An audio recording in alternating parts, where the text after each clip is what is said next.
Makahanap bahay, tulungan kitang magkaroon ng bahay kahit pasalu assume. Halimbawa, hindi ka approve sa pag-ibig. Ito, isang unit, corner lot. Pagsibol corner lot ito. Pagsibol phase 4A. So, corner lot main road. 69 square meters, 200, mga 260 kasi ang cash out ni buyer.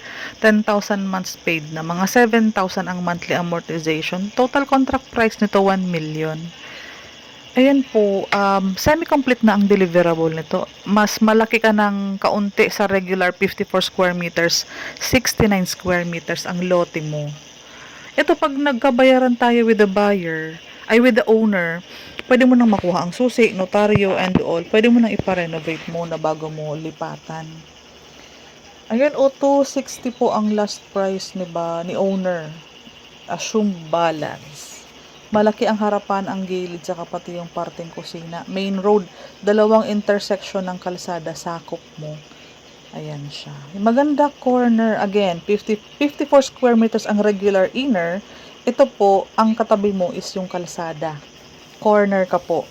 Corner unit. Isang unit lang po ang corner. Puros po kami dito, inner lang ang available. So, inoffer ko muna itong corner. Baka sakaling may interesadong buyer, basta okay sa'yo ang cash out. Ilalagay ko ang FB ko sa babang description saka sa comment section para i-click mo na lang yung FB ko, mag-chat mo na ako. Ito yung part ng kusina, ito yung part ng excess lot mo, main road, yan kasama yung gutter na yan sa harapan saka sa gilid. So malaki talaga ang space.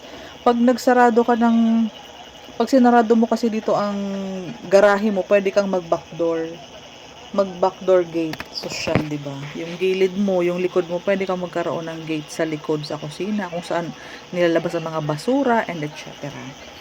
Ang kagandahan pag corner kasi pwede mong lagyan ng bintana ang expansion ng kusina mo. So, maliwanag pa din. Pwede magkaroon pa din ng hangin kasi hindi siya matatakpan ng kapitbahay. Kasi nga, ang gilid mo is kalsada. Again, corner, Pasalo Assume, Pagsibol Village, Naik, Phase 4, direct message for details. Tawagan mo ako sa messenger.